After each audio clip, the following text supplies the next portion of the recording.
संस्कृत माला YouTube channel में आप सभी का हार्दिक स्वागत है। अभी जो जस्ट आपका जो पेपर हुआ है संस्कृत का क्लास 11th यानी क्लास 11वीं का जो संस्कृत का त्रैमासिक परीक्षा हुआ है, ठीक है, उसका ये प्रश्न पत्र है। इसमें आपको क्या करना है, सॉल्व करना है। आपने जो आंसर सॉल्व किए होंगे मैं आपको यहाँ पे मिला रहा हूँ। आप अपना जो भी लिखे हुए हैं उसको आप मिलाते चलिए ताकि आपको पता चल जाएगा कि मैंने कितने क्वेश्चन सही किए, कितने रॉन्ग किए, कितने। ठीक है, चलिए देखते हैं। ये आपका पेपर था, 3 घंटे का पेपर था, 80 नंबर का पेपर था। इसको देखिए, जो क्वेश्चन आंसर है उसको मैं करवा देता हूँ। ठीक है, जो 1 नंबर का है, प्रश्न संख्या 1 से लेकर 70 तक के प्रत्येक प्रश्न के 4 विकल्प हैं। ठीक है, ऑब्जेक्टिव है, तो 1 से लेकर 70 तक को मैं सॉल्व करा रहा हूँ। चलिए देखिए, इसमें पहला में क्या है, पहला क्वेश्चन है तन्मे मनः शिव संकल्पम अस्तु पाठ किस वेद से संकलित है। किस वेद से संकलित है, तो यजुर्वेद से। नेक्स्ट में देखिए, दूसरा में है प्राचीनतम वेद है। ठीक है, दूसरा क्या है कि प्राचीनतम वेद है। प्राचीनतम सबसे वेद कौन सा हो जाएगा, तो आपका राइट आंसर हो जाएगा ऋग्वेद। तीसरा में है वेद कितने हैं। वेद कितने होते हैं, तो वेद 4 होते हैं। फिर आगे देखिए,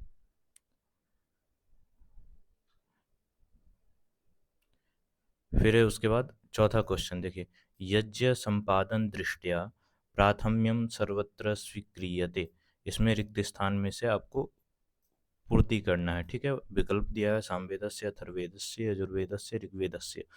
तो राइट आंसर इसमें क्या हो जाएगा, यजुर्वेदस्य। ठीक है, यज्ञ संपादन दृष्टिया यजुर्वेदस्य प्राथम्यम सर्वत्र स्वीक्रियते। फिफ्थ में देखिए, पांचवा में है तायते पद का अर्थ है क्या होता है, तो विस्तारित किया जाता है। ये आपका राइट आंसर हो जाएगा। फिर नेक्स्ट में देखिए, छठा में वेदों का प्रमुख उद्देश्य था। वेद का प्रमुख उद्देश्य क्या था, तो यज्ञों का संपादन करना। नेक्स्ट में देखिए, 7 नंबर क्वेश्चन में इसमें कह रहे कि रामायण ग्रंथ के रचयिता है। रामायण ग्रंथ के रचयिता कौन है, तो रामायण ग्रंथ के रचयिता हो जाएंगे वाल्मीकि। नेक्स्ट में देखिए, 8 नंबर प्रश्न में क्या है कि आदि काव्य है। आदि काव्य क्या हो जाएगा, तो रामायण जो है वो आपका आदि काव्य है। ठीक है, सबसे पहले जो काव्य लिखा गया वो रामायण ही लिखा गया था। अब नेक्स्ट में देखिए, 9th में देखिए, 9वां नंबर जो प्रश्न है उसमें कह रहे आदि कवि कहे जाते। आदि कवि किसको कहे जाते, तो वाल्मीकि को। फिर है 10 में, रामायण ग्रंथ में कितने कांड है। रामायण ग्रंथ में कितने कांड है, तो 7। ठीक है, 7 कांड है रामायण में। फिर आगे देखिए, 11वां नंबर जो आपका प्रश्न है वो कह रहे कि चंद्र शोभाया वर्णनम पाठ रामायण के किस कांड से संकलित है। चंद्र शोभा का जो वर्णन, जो पाठ है वो रामायण के किस कांड से संकलित है, तो ये आपका सुंदर कांड से है। ठीक है, चलिए नेक्स्ट में अगला प्रश्न क्या है, 12 नंबर में है कि तत्र चंद्रस्य रमणीयाम शोभा विलोकयति। रिक्त स्थान को आपको भरना है। तो यहाँ पे राइट आंसर क्या हो जाएगा आपका, हनुमान। हनुमान तत्र चंद्रस्य रमणीयाम शोभाम विलोकयति। नेक्स्ट में देखिए, आप लोग मिलाते रहिए और लास्ट में आप लोग क्या कीजिएगा, जितने भी राइट हो रहे हैं आपके कमेंट करके आप लोग बताइएगा। ठीक है, 13 में देखिए, चंद्र शोभाया वर्णनम पाठ में हनुमान कहाँ जाते हैं। हनुमान कहाँ जाते हैं, तो लंका जाते हैं। ठीक है, फिर आगे देखिए, 14 नंबर में भूवि पद का अर्थ है। भूवि पद का अर्थ क्या हो जाएगा, तो पृथ्वी पर। ये आपका राइट हो जाएगा। नेक्स्ट में देखिए, 15 नंबर क्वेश्चन में सर्वाणी विराजयंतम ददर्श। रिक्त स्थान की पूर्ति उचित पद से करें। इसमें आपको खाली स्थान भरना है। तो क्या हो जाए, पापानी भ्रमंतम भूतानी पुष्करस्था।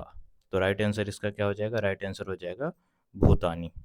फिर नेक्स्ट में देखिए, 16 नंबर में, 16 में कह रहे कि महाभारत नामक ग्रंथ के रचयिता है। महाभारत के रचयिता कौन है, तो व्यास।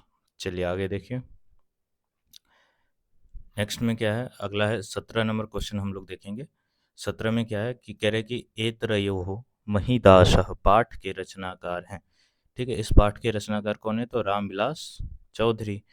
18 में देखिए, ऐत्रेय ब्राह्मणस्य मुख्य वर्ण्य विषय संपादनम विद्यते। रिक्त स्थान की पूर्ति विकल्प से करें। तो इसमें जो भी खाली स्थान में जो उचित शब्द आने वाला है उसको आपको फिल करना है। तो क्या हो जाएगा, सोमयागस्य। नेक्स्ट में देखिए, 19 नंबर प्रश्न में कह रहे कि हरिश्चंद्र के पुत्र का नाम, हरिश्चंद्र के पुत्र का क्या नाम है? तो राइट आंसर क्या हो जाएगा? रोहित हो जाएगा। नेक्स्ट में देखिए, चरई वेती किनकी उक्ति है? किनकी उक्ति है? तो इंद्र की। नेक्स्ट में अगला देखिए, 21 नंबर प्रश्न है। इसमें कह रहा है कि लोके फिर खाली स्थान पूज्य श्रेष्ठश्चास्ति। ठीक है, तो यहाँ पे राइट आपका क्या हो जाएगा? फिल हो जाएगा, तो इसमें हो जाएगा माता। ठीक है, आगे देखिए, 21 तक कर लिए। अब 22 में देखिए हम लोग क्या है, 22 में देखते हैं, शयानो भवति, रिक्त स्थान से उचित पद को भरे। यहाँ पर क्या होगा? शयानो भवति, तो यहाँ पे राइट आंसर क्या हो जाएगा? कली ही शयानो भवति। नेक्स्ट 23 में, प्रदाय अव्यय का अर्थ है देकर। ठीक है, प्रदाय मतलब देकर। नेक्स्ट में देखिए, 24 नंबर प्रश्न में, 24 में कह रहे ऐत्रेय महिदास के पिता थे। ऐत्रेय महिदास के पिता कौन थे? तो कौन थे? तो ऋषि याज्ञवल्क्य थे। फिर 25 में देखिए, ऐत्रेय महिदास की माता थी। ऐत्रेय महिदास की माता थी, कौन थी? तो राइट आंसर हो जाएगा इत्रा। नेक्स्ट में, प्राचीनतम नाटककार है, सबसे प्राचीन जो नाटककार है वो कौन हो जाएगा? तो राइट आंसर हो जाएगा भास हो जाएगा। नेक्स्ट में देखिए, फिर 27 नंबर में देखिए, इसमें कह रहे कि, इसमें देखिए 27 में, भास के नाटकों की संख्या है, कितनी संख्या है? तो भास के नाटकों की संख्या कितनी हो जाएगी? तो 13। ठीक है, राइट आंसर क्या हो जाएगा? 13। नेक्स्ट में देखिए, नेक्स्ट में 28 में, वासुदेवस्य दौत्यम पाठ कहाँ से संकलित है? तो ये कहाँ से संकलित है? तो दूत वाक्यम। नेक्स्ट में 29 नंबर, दूत वाक्यम नाटक के रचनाकार हैं। दूत वाक्यम नाटक के रचनाकार हैं, कौन है रचनाकार? तो भास। नेक्स्ट में देखिए, 30 नंबर में देखिए, कह रहे कि कौन पांडवों के दूत बनकर दुर्योधन की सभा में उपस्थित होते हैं? कौन पांडवों के दूत बनकर दुर्योधन की सभा में उपस्थित होते हैं? तो राइट आंसर क्या हो जाएगा? वासुदेव। नेक्स्ट में, अलम अव्यय का अर्थ है, अलम अव्यय का अर्थ क्या है? बेकार। ठीक है, नेक्स्ट में देखिए, 32 नंबर में कह रहे कि वासुदेवस्य दौत्यम पाठ में वायुसूतः किसे कहा गया है? ठीक है, वायुसूतः किसे कहा गया? कहाँ पर? तो वासुदेवस्य दौत्यम जो पाठ है उसमें वायुसूत, ये किसको कहा गया? तो राइट आंसर क्या हो जाएगा? राइट आंसर हो जाएगा भीम को। चलिए नेक्स्ट में देखते हैं। नेक्स्ट में है 33 में, पुराणों की संख्या है, पुराण की कितनी संख्या है? तो 18। नेक्स्ट में देखिए, नेक्स्ट 34 नंबर में है, निम्न में से कौन वासुदेवस्य दौत्यम नाटक के पात्र नहीं है? इसमें से वासुदेवस्य दौत्यम नाटक के पात्र नहीं है, कौन नहीं है? तो हरिश्चंद्र नहीं है। फिर है 35 में, मृगेंद्र पद का अर्थ है, मृगेंद्र पद का अर्थ क्या हो जाएगा? मृग किसको बोलते हैं? हिरण को, तो मृगेंद्र हो जाएगा, या मृग भी बोल सकते हैं। चलिए नेक्स्ट में देखिए, इसके बाद है 36 में, हरे अत्र कौन सी संधि है? हरे अत्र में यहाँ पे कौन सी संधि है? तो पूर्व रूप संधि है। नेक्स्ट में देखिए 37 में, नायकः किस संधि का उदाहरण है? नायकः किस संधि का उदाहरण है? तो अयादि संधि। नेक्स्ट में,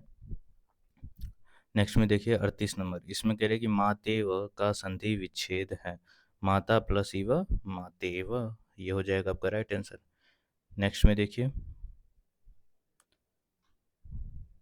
38 तक हम लोग कर चुके थे। हाँ, 39 में देखिए, इतस्ततः किस संधि का उदाहरण है? इतस्ततः किस संधि का उदाहरण है? तो विसर्ग संधि का। नेक्स्ट में देखिए 40 में, 40 नंबर प्रश्न क्या कह रहे हैं कि धावन पद में कौन सा प्रत्यय है? धावन, धावन, ठीक है, पद में कौन सा प्रत्यय है? तो क्षत्रिय प्रत्यय है।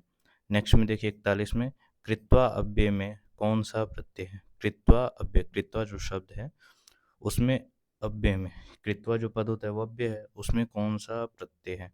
तो राइट आंसर क्या हो जाएगा? त्वा प्रत्यय। नेक्स्ट में देखिए 42 में, 42 में कह रहे हैं कि लतासु, ठीक है, क्या है? लतासु में कौन सी विभक्ति है? तो सप्तमी विभक्ति है। फिर है 43 में, पंचवटी में कौन सा समास है? पंचवटी में कौन सा समास है? तो राइट आंसर क्या हो जाएगा? द्विगु, क्योंकि संख्या इसके पूर्व में है। चलिए नेक्स्ट में देखिए,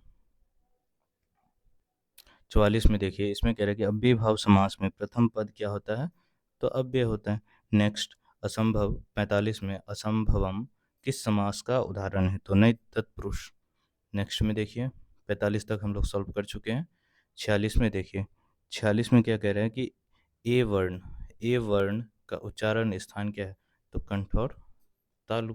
फिर 47 में देखिए य र ल व, ये सभी वर्ण क्या है, तो अंतस्थ, अंतस्थ कहते हैं। नेक्स्ट में देखिए 48 में कर्मवाच्य और भाववाच्य के कर्ता में कौन सी विभक्ति होती है, तो तृतीया विभक्ति होती है, ठीक है।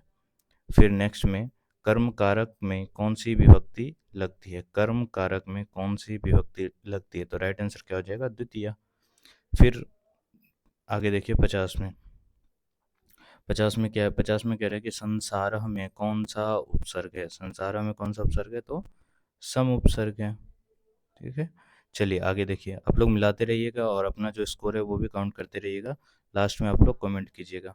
और अगर आप लोग वीडियो देख रहे हैं और चैनल पे नए आए, अभी तक सब्सक्राइब नहीं किए, तो एक बार सब्सक्राइब भी कर लीजिएगा और अपने मित्र लोगों को भी, दोस्त को भी ये वीडियो भेज दीजिएगा ताकि वो भी इसको देखकर सॉल्व कर सके। नी उपसर्ग से कौन सा पद नहीं बना है, ठीक है, नी उपसर्ग से कौन सा पद नहीं बना है, नेगेटिव क्वेश्चन है, तो इसमें राइट आंसर क्या हो जाएगा, निर्जनम, ठीक है, ये हो जाएगा। नेक्स्ट में देखिए, नेक्स्ट है 52 नंबर में समास शब्द का शाब्दिक अर्थ होता है क्या, तो संक्षेप, क्योंकि संक्षेप होता है इसमें, दो शब्द को मिला देते हैं हम। फिर है आगे में देखिए 53 में जानामी में कौन सा लकार है, तो लट लकार। चलिए आगे देखिए, इसमें है 54, कारकों की संख्या है, कितने कारक है, तो 6, ठीक है, संबोधन और संबंध इसको नहीं काउंट करते हैं। फिर है 55 में स्पृहरीप्सितः सूत्र किस कारक को निर्देशित करता है, तो संप्रदान कारक को करता है। नेक्स्ट में देखिए, फिर है 56 नंबर क्वेश्चन में मुनि शब्द का रूप तृतीया विभक्ति बहुवचन में क्या होगा, मुनि भी ही, ठीक है। फिर आगे देखिए 57 में उ और अ, ठीक है, क्या बोल रहे हैं कि उ और अ को, उ और ओ के मेल से कौन सा नया वर्ण बनेगा, तो राइट आंसर क्या हो जाएगा, वो बनेगा, ठीक है, संधि हो जाती है। फिर नेक्स्ट में देखिए, नेक्स्ट है 58 नंबर प्रश्न है, इसमें कह रहा है कि नासिका, ठीक है, नासिका स्थानीय वर्ण है, यानी नासिका से हम लोग उच्चारण करते हैं, किसको, यों को करते हैं, मौ को, ग को, इन तीनों को करते हैं, तो इनमें से सभी, ये आपका राइट आंसर हो जाएगा। नेक्स्ट में देखिए 59 में माम पद का मूल क्या है, माम का मूल क्या है, तो अस्मत्, ठीक है। नेक्स्ट में देखिए 60 में वक्तुम में कौन सा प्रत्यय है, वक्तुम तुमुन प्रत्यय है, ठीक है। चलिए आगे देखिए, आगे 61 में देखिए अहम नमामि रिक्त स्थान की पूर्ति कीजिए, अहम नमामि, मैं नमस्कार करता हूँ, तो क्या हो जाएगा राइट आंसर, बताइए राइट आंसर क्या हो जाएगा, आपने क्या किया है, तो राइट आंसर हो जाएगा सरस्वती, चतुर्थी विभक्ति का प्रयोग करना है।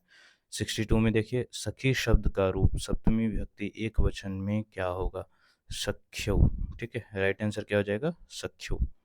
फिर आगे देखिए 63 नंबर में, इसमें कह रहे हैं कि बालकः सरोवरे मीनान अपश्यत, रिक्त स्थान की पूर्ति उचित विकल्प से करें, तो राइट आंसर इसमें क्या हो जाएगा, राइट आंसर हो जाएगा चत्वारा, ठीक है, बालकः सरोवरे चत्वारः मीनान अपश्यत। नेक्स्ट देखिए, नेक्स्ट में है, नेक्स्ट कितना 63 तक कर चुके हैं सॉल्व, 64 में करना है। 64 में देखिए प्रश्न क्या है, 64 में प्रश्न है कि बालिका पद में कौन सा प्रत्यय है, बालिका पद में कौन सा प्रत्यय है, तो टाप प्रत्यय। चलिए आगे देखिए 65 में वार्षिक पद में कौन सा प्रत्यय, वार्षिक पद में कौन सा प्रत्यय, तो ठक प्रत्यय। फिर है 66 में राम लक्ष्मणों किस समास का उदाहरण है, राम लक्ष्मण द्वंद्व का, द्वंद्व तत्पुरुष का उदाहरण है। नेक्स्ट में देखिए, उसके बाद है 67 में निम्न में कौन सा वर्ण अक प्रत्याहार के अंतर्गत नहीं आता है, ठीक है, अक प्रत्याहार के अंतर्गत नहीं आता है, तो राइट आंसर क्या हो जाएगा, ओ जो है वो अक प्रत्याहार के अंतर्गत नहीं आता है। चलिए आगे देखिए, नेक्स्ट में है संस्कृत में स्वर वर्ण है, तो स्वर वर्ण कितने हैं, तो 13 स्वर होते हैं। फिर है 69 में, देखिए कह रहे हैं कि त्वया फलानी रिक्त स्थान की पूर्ति उचित विकल्प से करे। तो रिक्त स्थान क्या हो जाएगा, इसमें क्या फिल करेंगे, जो राइट आंसर हो जाएगा तो सी, खादितानी, त्वया फलानी खादितानी। ठीक है, नेक्स्ट में देखिए 70 में, निम्नलिखित में कौन सा अव्यय पद नहीं है। तो राइट आंसर क्या हो जाएगा, करोति जो है वो अव्यय पद नहीं है, क्योंकि वो तो क्रिया है। तो ये आपका ऑब्जेक्टिव क्वेश्चन था। ठीक है, 1 से लेके 70 तक, यानी 1 से लेके 70 तक मैंने सभी को मिला दिया है। अगर आपको वीडियो अच्छा लगा हो तो चैनल को सब्सक्राइब कर लीजिए, और आपने क्या स्कोर किया है तो कमेंट के माध्यम से आप उसको बताइएगा। ठीक है, कि आपने 70 क्वेश्चन में से कितने राइट किए हैं। चलिए, वीडियो अच्छा लगा हो तो वीडियो को शेयर करके सब्सक्राइब जरूर कर दीजिएगा चैनल को।